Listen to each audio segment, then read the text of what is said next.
जय Hind and hello guys. स्वागत है आपका संजय एजुकेशन स्टूडियो के यूट्यूब चैनल पर।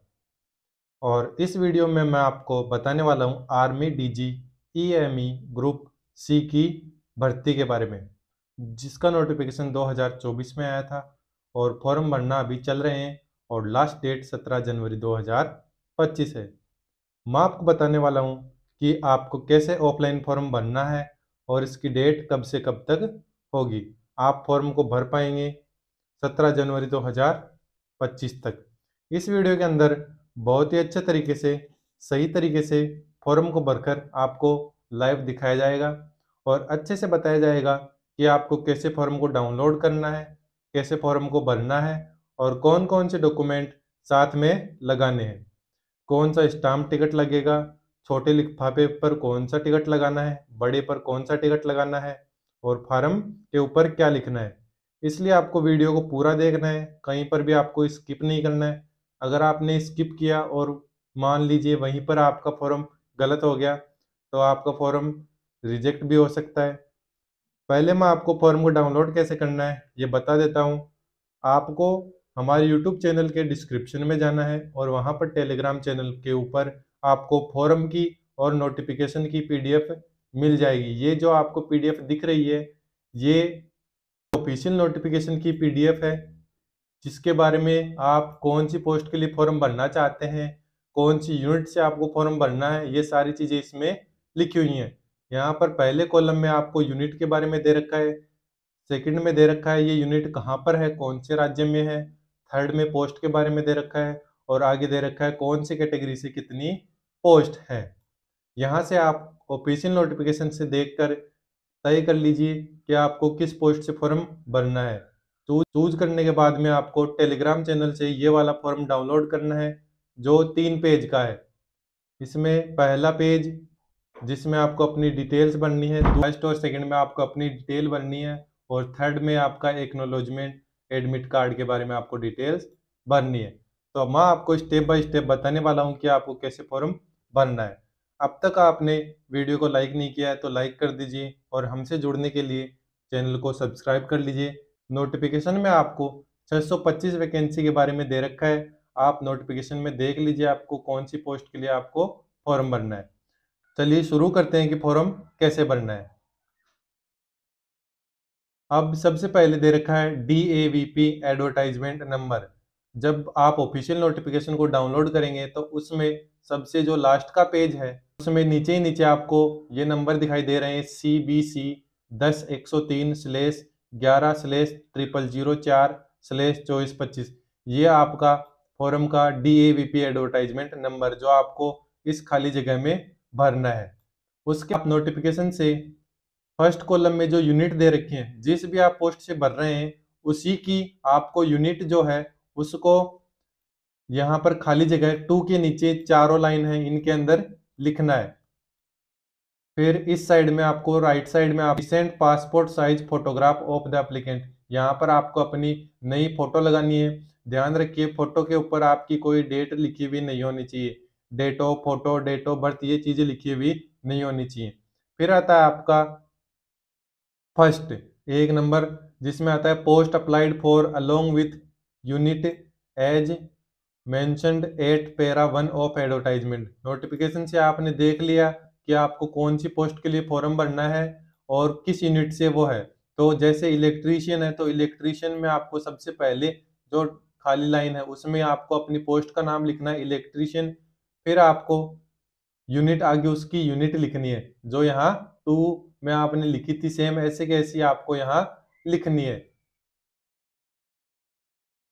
फिर 2 नंबर के कॉलम में नेम ऑफ द कैंडिडेट, आपको ब्लॉक लेटर कैपिटल लेटर में अपना नाम लिखना है, यहाँ पर पूरा नाम लिखना है। 3 में ए में फादर्स नेम, अपना यहाँ पिता का नाम लिखना है ब्लॉक लेटर्स में। सारी जो चीजें हैं यूनिट का नाम, सारी जो चीजें हैं यूनिट का नाम, पोस्ट का नाम और यहाँ पर एडवर्टाइजमेंट नंबर, ये सारी चीजें आपको पहली ABCD में ब्लॉक लेटर्स में लिखनी है। इसमें आपको कोई गलती नहीं करनी है। फिर मदर्स नेम में आपको अपनी माता का नाम लिखना है। जो चीजें आपको अपनी 10th की मार्कशीट से देख के भरनी है। फिर आता है 4 नंबर में डेट ऑफ बर्थ, आपको अपनी डेट ऑफ बर्थ लिखनी है। यहाँ पर जैसे आपका एक ही अंक है तो उसमें पहले बॉक्स में 0 लिखना है, फिर आगे, फिर ऐसे आपको मंथ लिखना है और ईयर लिखना है। फिर आता है 5 नंबर में age on last date of receipt. आपको अब आपकी एज कैलकुलेट करनी है। वो कैसे करनी है? आपको अपने फ़ोन का गूगल क्रोम ऑन करना है, उसमें सर्च करना है एज कैलकुलेटर।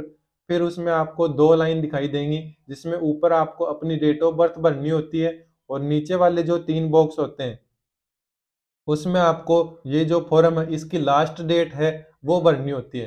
तो हमारे फॉर्म की जो लास्ट डेट है वो है 17 जनवरी 2025।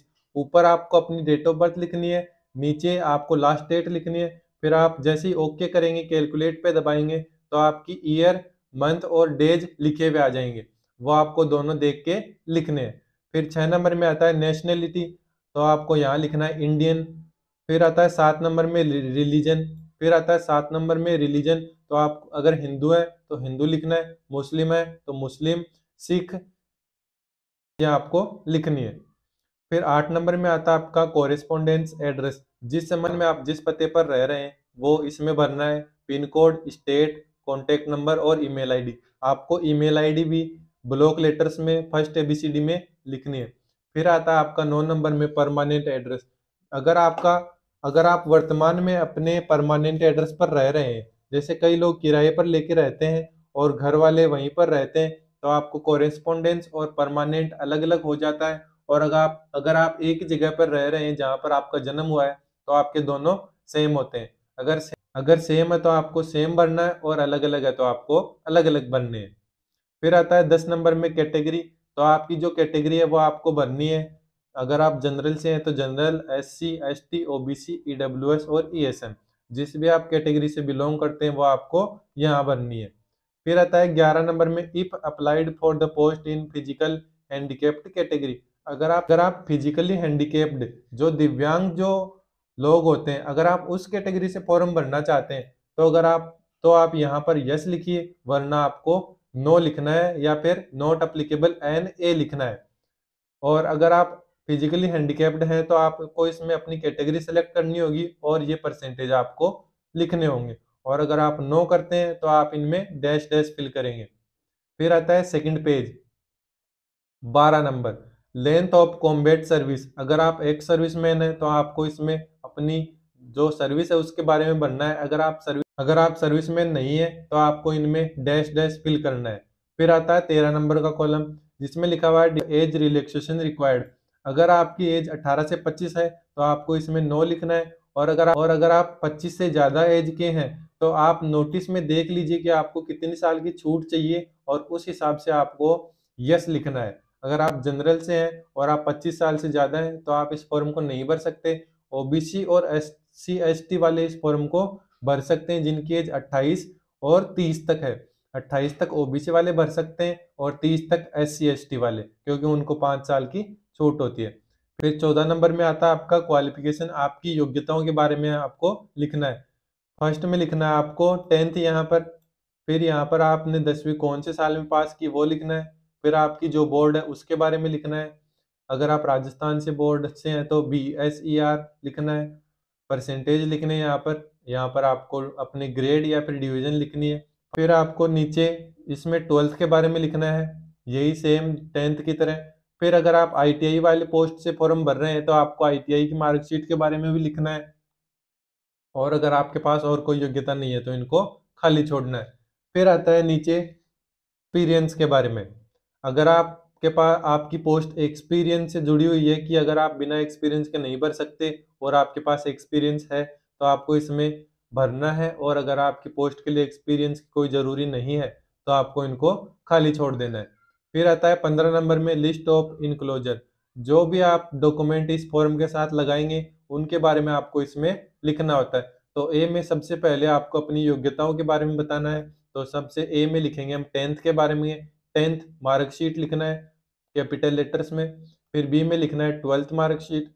फिर सी में आपको अगर आप ITI से और कोई भी मार्कशीट साथ में लगाना चाहते हैं तो उसके बारे में लिखना है। या अगर आप और कोई डॉक्यूमेंट नहीं लगाना चाहते तो आपको सबसे पहले सी में लिखना है कास्ट सर्टिफिकेट के बारे में अपना। डी में लिखना है अपने डोमिसाइल के बारे में, डोमिसाइल सर्टिफिकेट आएगा आपका। फिर ई में आपको आधार कार्ड के बारे में लिखना है। और अगर आप पैन कार्ड भी लगाना चाहते हैं तो आप पैन कार्ड के बारे में भी लिख सकते हैं, और अगर आपके पास एक्सपीरियंस सर्टिफिकेट है तो उसके बारे में आपको लिखना है। फिर आता है 17 नंबर में detail of any identity proof. अगर आप Aadhaar card, PAN card, driving licence, passport, इन चारों में से कोई भी फोटोकॉपी फॉर्म के साथ भेज रहे हैं तो उसके नंबर आपको लिखने हैं।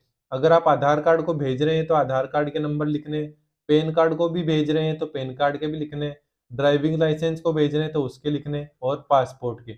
अगर आप कोई डॉक्यूमेंट नहीं भेज रहे, जैसे अगर आप पैन कार्ड, पासपोर्ट और ड्राइविंग लाइसेंस नहीं भेजना चाहते तो आपको इनके नंबर भी इसमें नहीं लिखने।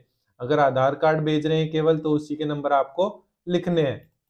बाद आपको लिखना है प्लेस। प्लेस में आपको लिखना है जहाँ से आप फॉर्म भर रहे हैं, अपनी सिटी के बारे में, अपने गांव के बारे में। फिर आपको जिस दिन आप फॉर्म डाकघर में डालने के लिए जा रहे हैं उसी दिन की आपको इसमें डेट लिखनी होती है। यहाँ पर आपको अपने साइन करने हैं। फिर आता है नीचे note candidate to ensure the following are enclose. जो भी फॉर्म को भर रहे हैं वो इन 4 बातों का ध्यान रखें।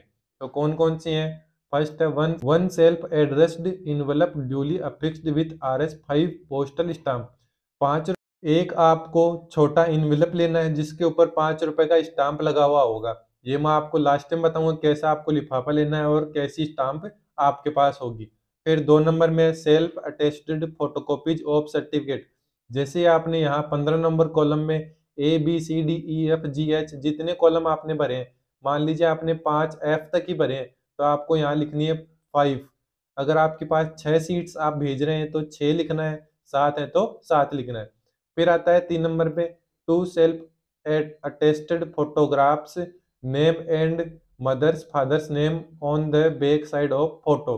आपको 2 फोटो डालनी है जिनके पीछे आपका खुद का नाम और या तो आपका माता का नाम या पिता का नाम लिखा हुआ होना चाहिए। फिर आता है 4 नंबर में acknowledgement admit card. Admit card भी आपका फॉर्म के साथ में होना चाहिए। अब तीसरा पेज एडमिट कार्ड वाला आ जाता है जिसको हमें कहाँ तक भरना है ये देख लेते हैं। फर्स्ट जो आता है इसमें वो आता है पोस्ट अप्लाइड फॉर। आप किस पोस्ट के लिए आवेदन कर रहे हैं वो आपको इसमें लिखना है ब्लॉक लेटर्स में। फिर आपको आपकी यूनिट का नाम लिखना है जिस यूनिट पे ये फॉर्म जाएगा। 3 में नेम ऑफ कैंडिडेट, आपको अपना नाम लिखना है। 4 में आ गया डेट ऑफ बर्थ, आपको डेट जैसे फॉर्म के फर्स्ट पेज पर लगाई थी डेट लिखनी है, फिर स्लैश, फिर मंथ, फिर स्लैश, फिर ईयर, ऐसे ही लिखनी है। नंबर में आ गया मदर्स नेम, यहाँ पर आपको अपनी माता का नाम लिखना है। में आ गया फादर्स हस्बैंड नेम, आपको अपने पिता का नाम लिखना है। 7 नंबर में कैटेगरी अप्लाइड फॉर। अगर आप जिस कैटेगरी से हैं और उसी कैटेगरी से आप फॉर्म भरना चाहते हैं तो आपने जो फर्स्ट पेज पर कैटेगरी सेलेक्ट की थी वही इसमें लिखनी है, और अगर आप किसी और कैटेगरी से फॉर्म भरना चाहते हैं तो वो यहाँ पर आपको सेलेक्ट करनी है। जैसे आप OBC के हैं और आप जनरल से फॉर्म भरना चाहते हैं तो फर्स्ट पेज पर आपको OBC भरना है और इसमें आपको जनरल भरना है UR। और अगर आप SC/ST से हैं और फिर आप OBC या जनरल से फॉर्म भरना चाहते हैं तो वो आप यहाँ पर भर सकते हैं। फिर 8 नंबर पे आपका कॉरेस्पोंडेंस एड्रेस। एड्रेस पे आपका एडमिट कार्ड आपको प्राप्त हो वो एड्रेस आपको इसमें भरना है। जिस समय आप जहाँ पर रह रहे हैं वो एड्रेस आपको इसमें भरना है। हाउस नंबर, स्ट्रीट, विलेज, ये तीनों इसमें भरने हैं। पोस्ट ऑफिस के बारे में बताना है आपको, आपकी तहसील के बारे में, जिले के बारे में, राज्य के बारे में और पिन कोड। फिर आता है 9 नंबर पे आपका टेलीफोन या मोबाइल नंबर, वो आपको भरना है। फिर आ गई आपकी ईमेल आईडी। ईमेल आईडी भी आपको कैपिटल लेटर्स में, ब्लॉक लेटर्स में यहाँ भरनी है। फिर नीचे दे रखा है फॉर ऑफिस यूज ओनली। ये ऑफिस यूज के लिए, जब आपका फॉर्म आपकी यूनिट में पहुंच जाएगा उसके बाद में इस फॉर्म में वहां के जो अधिकारी होंगे वो इस फॉर्म को यहाँ पर भरेंगे, तो आपको नीचे कोई भी चीज 10 और 11 नंबर के कॉलम में कुछ भी नहीं लिखना है। उसके बाद ये आपका फॉर्म पूरा हो जाता है।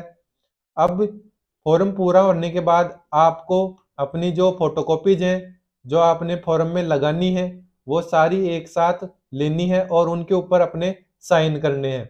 जो नीचे खाली जगह होती है वाइट स्पेस, उस पे आपको सब जो सीट्स हैं उन पे अपने साइन करने हैं। साइन करने के बाद फॉर्म के नीचे आपको लगानी है। और अब आपको जैसे ही आपने ये दोनों काम कर लिए उसके बाद आपको लिफाफा लेके आना है, जो आपको या तो बुक डिपो पर मिलेगा या फिर जब आपका पोस्ट ऑफिस है उसके बाहर जो दुकानें होती हैं उनके ऊपर आपको मिल जाएगा। 5 से 10 रुपए का ये आता है। इस लिफाफे के ऊपर आपको सबसे पहले यहाँ लिखना है फ्रॉम, और फ्रॉम के नीचे आपको अपनी डिटेल्स भरनी है। राइट साइड में आपको 2 लिखना है और 2 के नीचे आपको आपकी यूनिट का नाम लिखना है, और सबसे ऊपर आपको यहाँ लिखना है application for the post of, जिस भी पोस्ट के लिए आप भर रहे हैं उसका नाम, फिर लिखना है एंड और कैटेगरी, जिस भी आप कैटेगरी के लिए अप्लाई करना चाहते हैं। ये दोनों चीजें आपको भरनी है। उसके बाद आपको एक छोटा लिफाफा और मिलेगा इसके साथ में, जो ऐसा होता है।